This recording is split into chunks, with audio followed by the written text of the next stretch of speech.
Hello दोस्तों, स्वागत है आपका मेरे इस सैनिक समाचार चैनल में।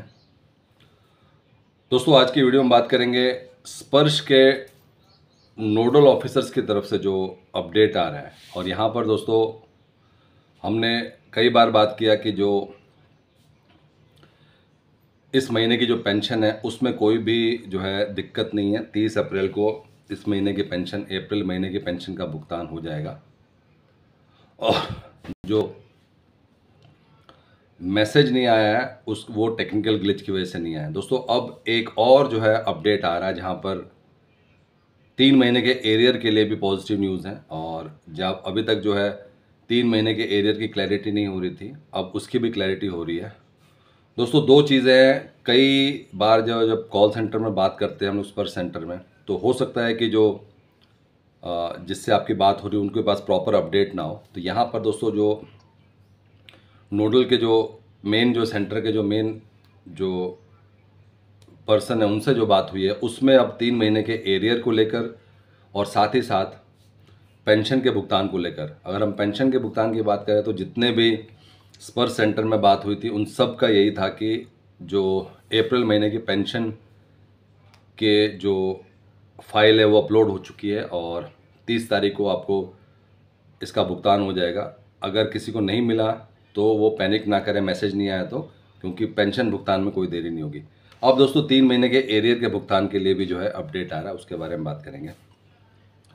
दोस्तों, एमएससीपी के एरियर को लेकर भी एक बड़ा अपडेट आ रहा है, जहां पर पूर्व सैनिक को जो है उनको एमएससीपी का जो है सीपी ग्राम में उन्होंने कंप्लेंट डाली थी और अब जाके उनको दोस्तों एमएससीपी के एरियर का भुगतान जो है, और वो भी दोस्तों लाख से ज़्यादा का है। और इसमें सबसे बड़ी चीज़ दोस्तों ये है कि शुरू में जब इन्होंने अपना ये केस डाला था एमएससीपी का, तो रिकॉर्ड ऑफिस की तरफ से रिजेक्ट कर दिया गया था।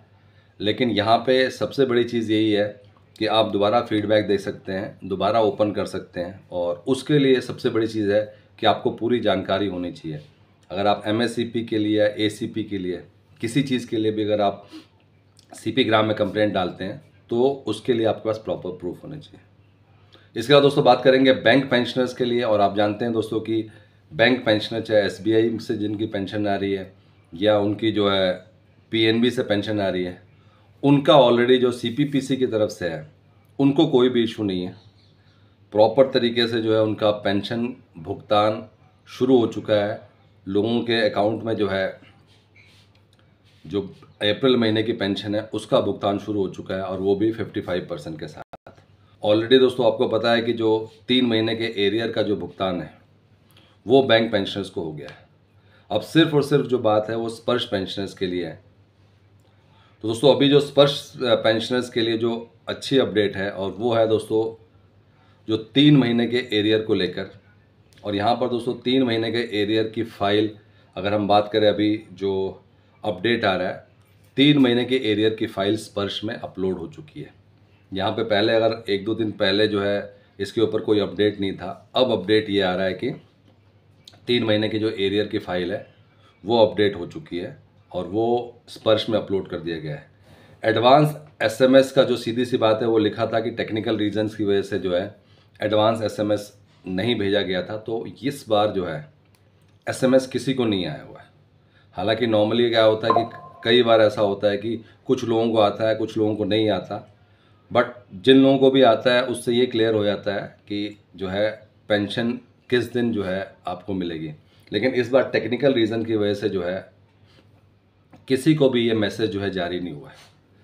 तो दोस्तों जो भी कॉल सेंटर में बात की गई तो 30 अप्रैल ही आपको जो है पेंशन का क्रेडिट होगा।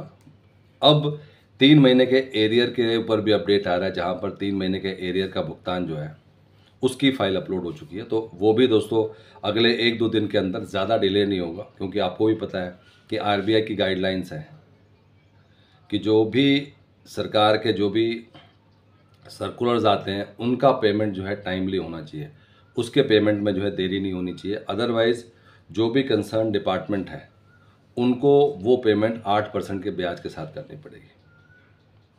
इसके अलावा दोस्तों एमएससीपी में अभी भी जो है बहुत सारे पेंशनर्स के केस आ रहे हैं, जहां पर आज की डेट में भी एमएससीपी के एरियर का भुगतान हो रहा है। और कई ऐसे केस है जिससे कि बाकी लोगों को भी जो है सीखने को मिलता है, जहाँ पर अगर रिकॉर्ड ऑफिस से भी अगर रिजेक्ट हो जाता है तो आपके पास फिर भी चांस है। अगर आपको लगता है कि आपने जो भी एमएससीपी के लिए जो केस सीपी ग्राम में डाला है वो एज़ पर द नियम है, तो आप दोबारा चैलेंज कर सकते हैं। और ऐसे में कई पेंशनर्स के केस आ रहे हैं जहाँ पे उनको जो है, जब उन्होंने फीडबैक दिया कि वो जो सीपी ग्राम ने जो ये केस रिजॉल्व किया उससे खुश नहीं है, उन्होंने अपने पॉइंट्स रखे, तो उसके बाद से दोबारा से केस रीओपन होके उनको जो एमएससीपी का एरियर है वो उनके खाते में भुगतान हुआ है। तो दोस्तों बड़ी खबर है, क्योंकि पहले सिंपल है कि एमएससीपी का एरियर आपको आसानी से मिल जाता है, अगर इन केस कहीं किसी की गलती होती है उसके बावजूद आपके पास मौका रहता है। दोस्तों ये थे आज के इंपॉर्टेंट अपडेट सभी पूर्व सैनिकों के लिए, केंद्रीय कर्मचारियों के लिए। अगर वीडियो पसंद आए तो इसको लाइक कीजिएगा, शेयर कीजिए और सब्सक्राइब करना ना भूलें। Thank you for watching this video.